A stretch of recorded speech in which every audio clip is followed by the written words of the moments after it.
Hello. आज के lecture में हम देखेंगे कि बहुत ही दूर अगर कोई चीज़ है जैसे सन, मून, जुपिटर, तो हमें कैसे पता चलता है कि वो कितने दूर है।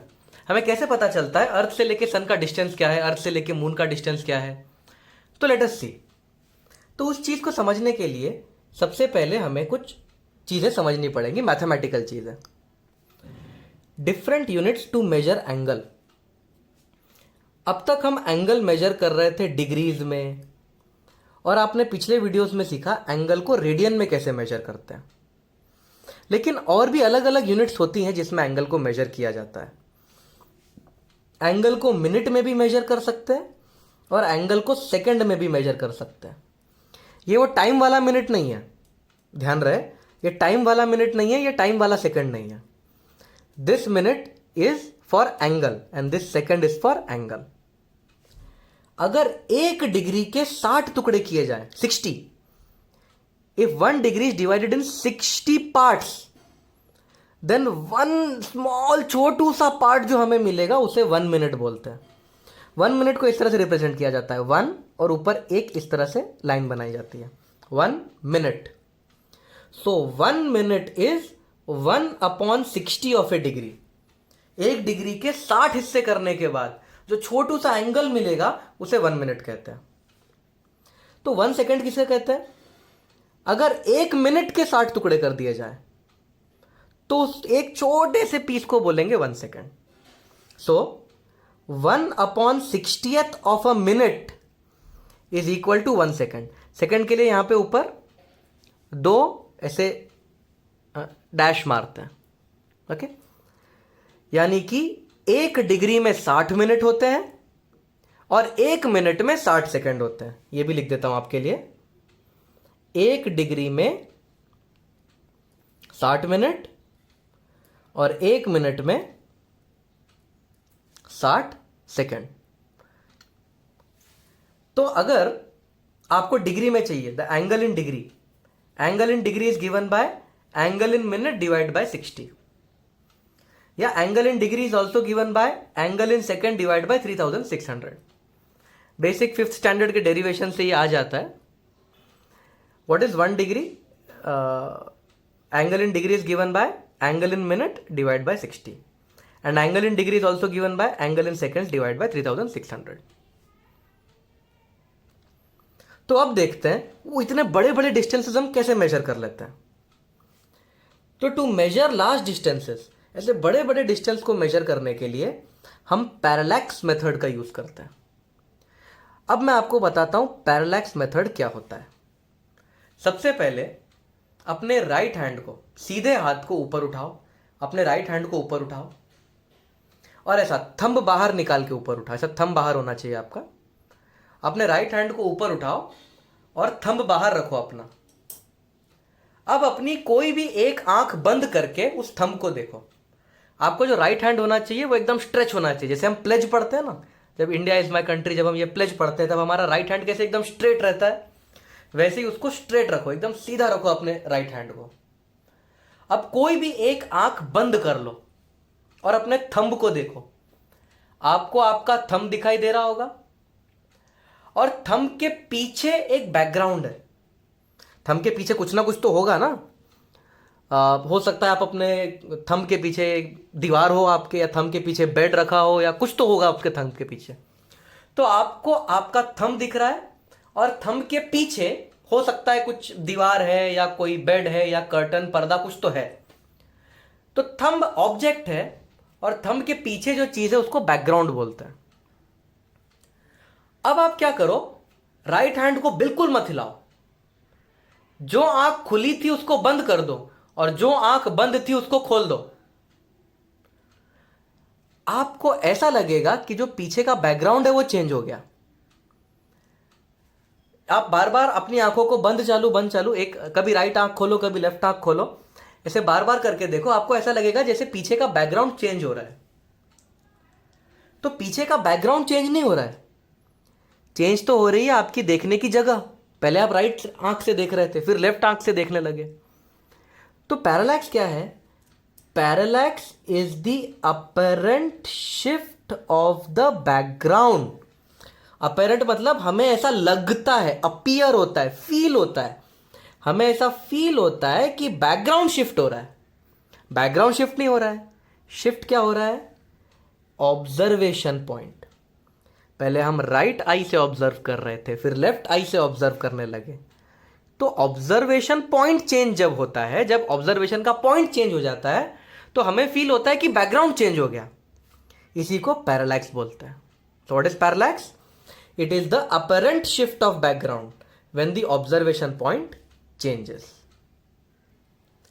तो अब देखते हैं हम अर्थ और किसी बहुत दूर कोई प्लैनेट है, इन दोनों के बीच का डिस्टेंस कैसे मेजर कर पाएंगे। लेट अस सी। तो सबसे पहले हमें क्या करना होगा? सपोज ये है earth, okay, this is the earth.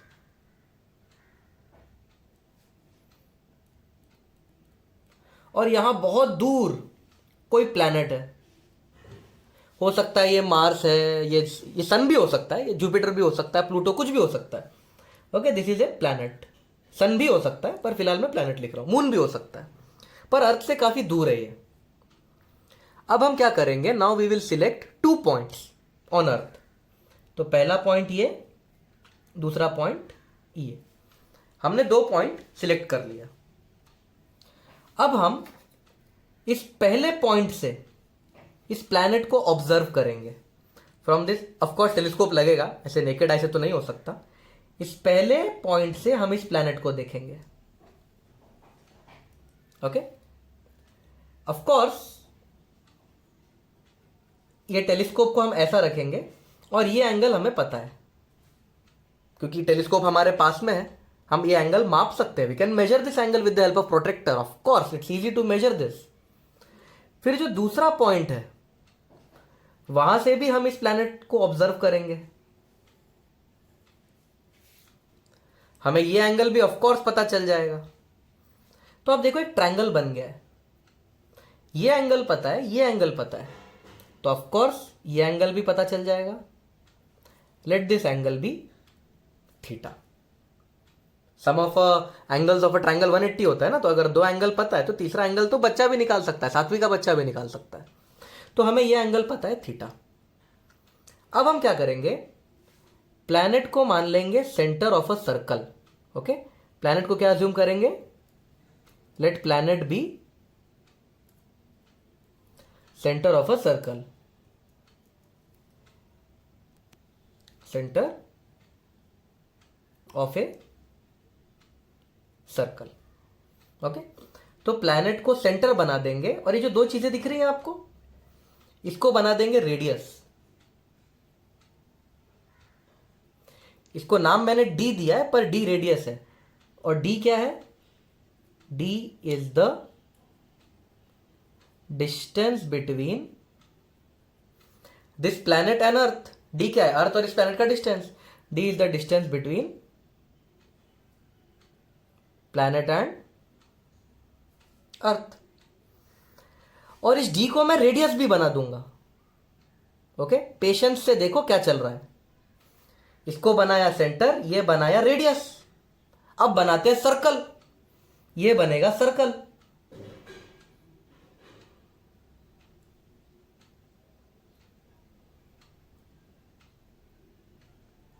Correct ना? ऐसे कुछ सर्कल बनेगा ना। इसको रखा हमने ऐसा और फिर ऐसा सर्कल बना दिया। इसको सेंटर बनाया, ये रेडियस, और फिर ऐसा सर्कल। एक बड़ा सा सर्कल बनेगा, पर इतना बनाओगे वही काफी है। अब ध्यान से देखो, व्हाट इज ए बी? ए से लेके बी तक ये क्या है? ये डायामीटर ऑफ अर्थ है। करेक्ट ना? This is the diameter of earth. Earth के बराबर बीचों बीच से पास हो रहा है। This is the diameter of earth. Okay, और ये क्या है? ये जो dot dot dot dot dot dot यहां से लेके यहां तक बनाया है, ये लेंथ ऑफ आर्क है। तो जो लेंथ ऑफ आर्क है, it is approximately equal to length of A B. आप देख सकते हो ए बी का लेंथ, ये जो लाइन ए बी है उसका लेंथ, और ये जो dot dot dot dot dot dot dot dot है, ये आर्क है। तो इसका आर्क का लेंथ और डायामीटर का लेंथ 100% सेम नहीं है, पर लगभग लगभग सेम तो है ना। 1-2 मिलीमीटर इधर उधर हुआ तो क्या हो गया, लगभग लगभग तो सेम है। अब हमें पता है लेंथ ऑफ आर्क का क्या फॉर्मूला होता है। लेंथ ऑफ आर्क होता है आर थीटा, करेक्ट। यहां पे लेंथ ऑफ आर्क है length of A B. Length of arc की जगह में लेंथ ऑफ ए बी भी लिख सकता हूं। रेडियस डी है, बराबर ना, इसको रेडियस बनाया ना, रेडियस की वैल्यू तो डी है, और थीटा है ये एंगल जो हमें पता है, जो हम मेजर कर चुके हैं। लेंथ ऑफ ए बी को बोला जाता है बेसिस, करेक्ट। ये जो लेंथ ऑफ ए बी है इसे बेसिस भी कहा जाता है। तो ये फॉर्मूला बन गया। यहां पे बेसिस क्या है, डायामीटर ऑफ अर्थ।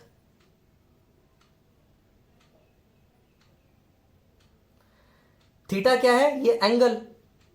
इस एंगल का नाम होता है पैरालैक्टिक एंगल। और डी क्या है, ये डिस्टेंस जो हमें पता लगानी है। हमें डायमीटर ऑफ अर्थ पता है, पैरालैक्टिक एंगल थीटा हम मेजर कर चुके हैं, तो हमें कैपिटल डी मिल जाएगा। अब इसको न्यूमेरिकल की मदद से समझेंगे और क्लियर होगा।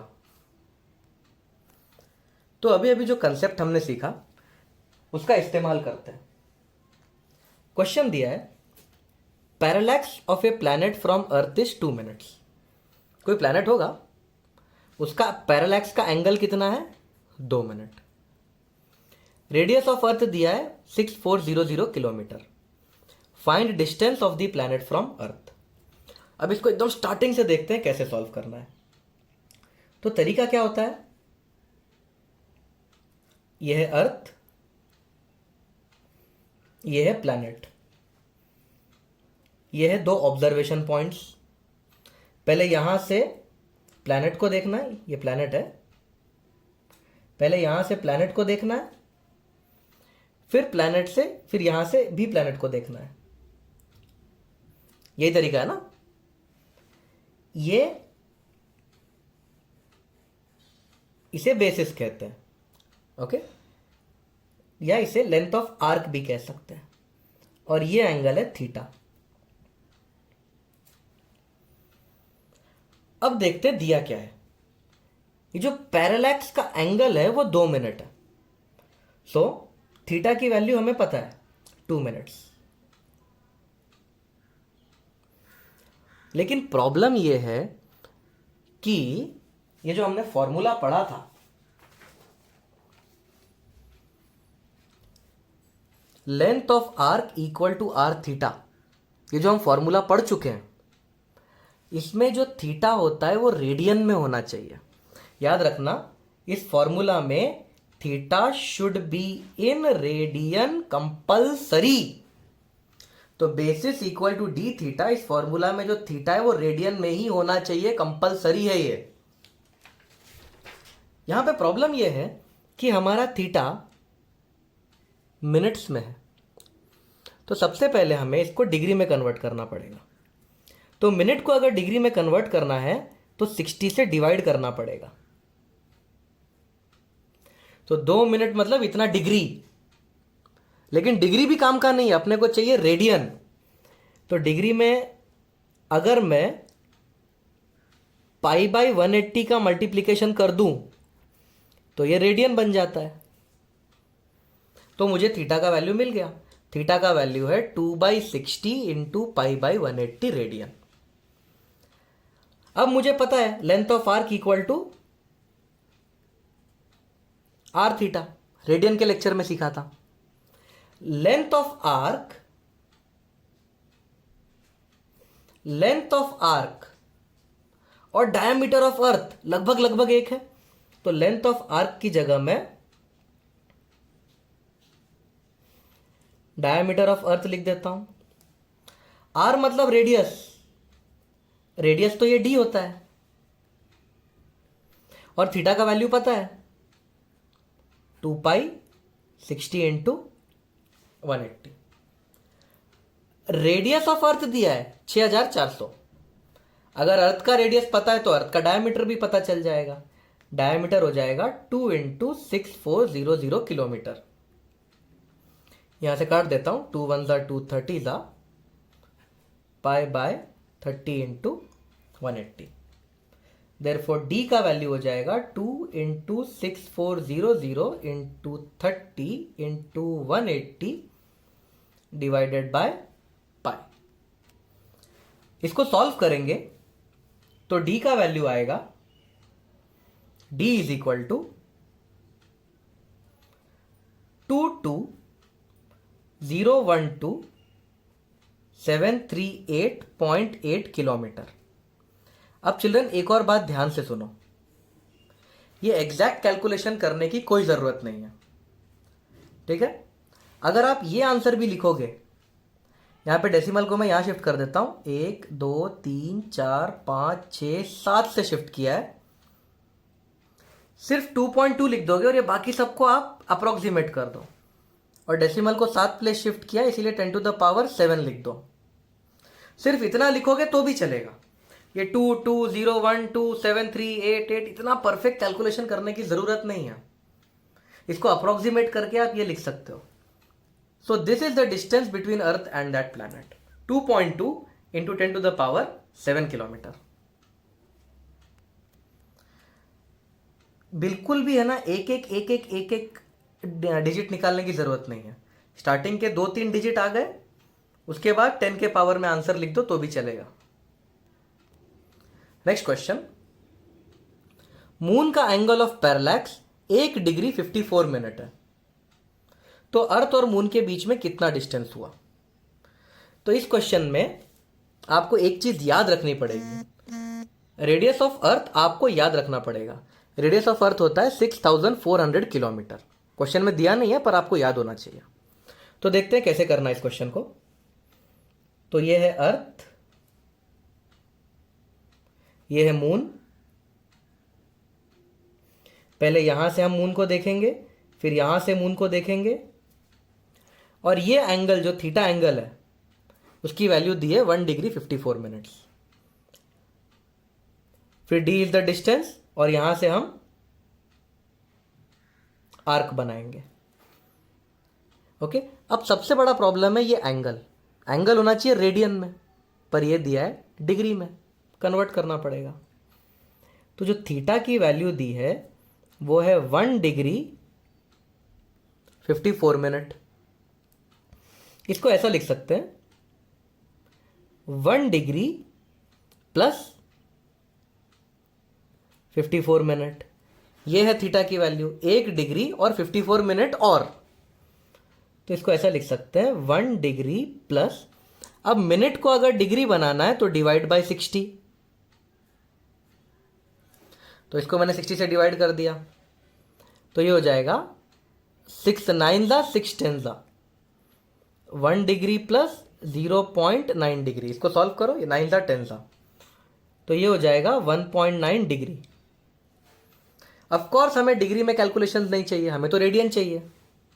तो थीटा इक्वल टू, अगर मैं डिग्री में पाई का मल्टीप्लीकेशन कर दूं और 180 का डिवीजन कर दूं तो रेडियन मिल जाएगा। मिल गया थीटा, करेक्ट। अब हमें बस इतना लगाना है, length of arc equal to R theta.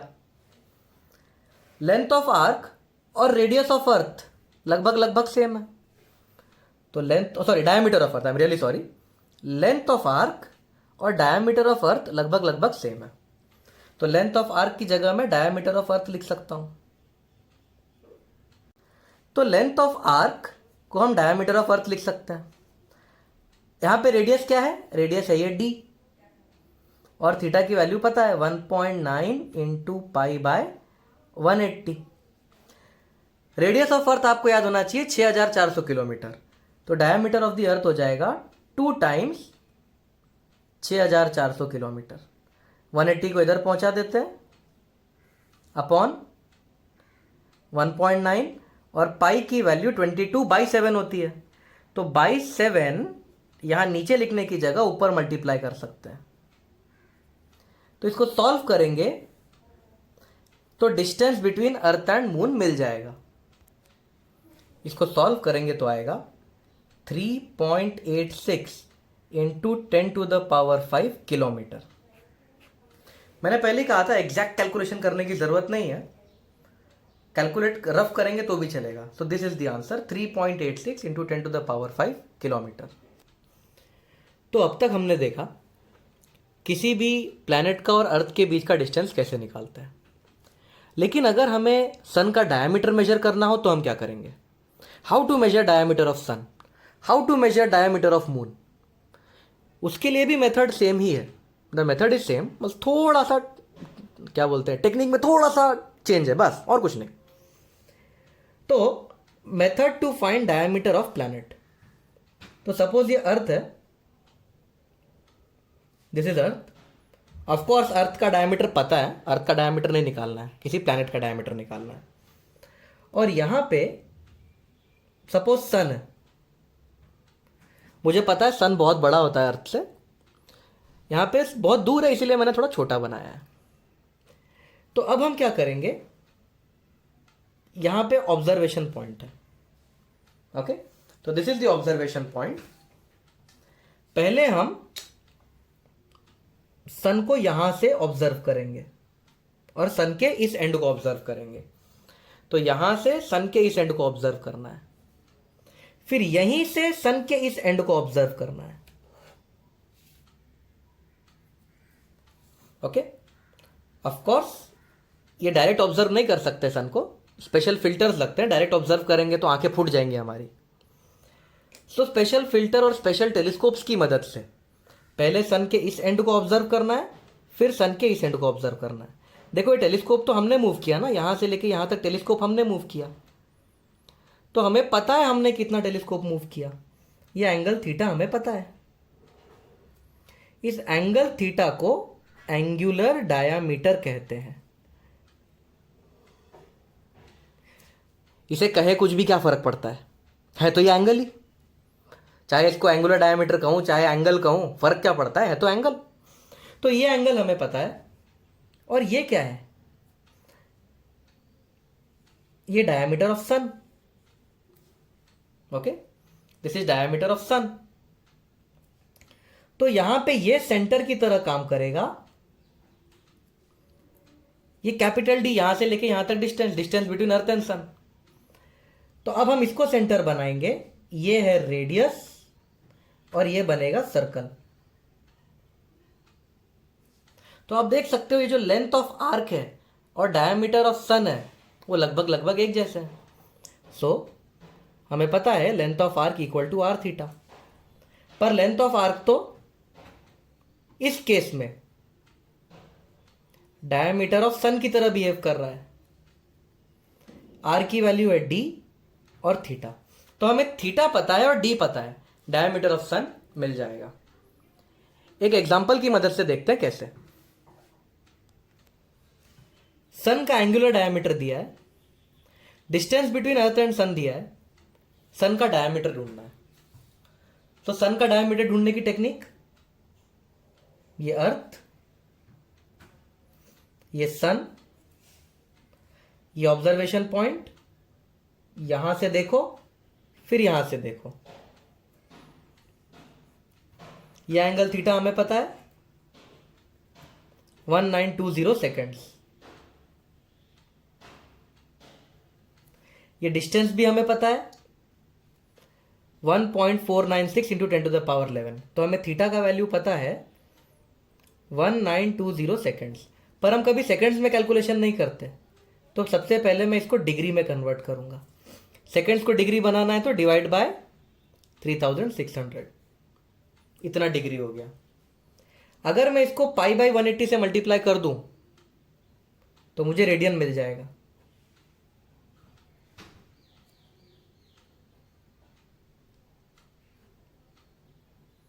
तो मुझे मिल गया एंगल रेडियन में। अब मैं फॉर्मूला यूज करूंगा, length of arc is equals to R theta. लेकिन लेंथ ऑफ आर्क क्या है यहां पे, लेंथ ऑफ आर्क है डायमीटर ऑफ सन।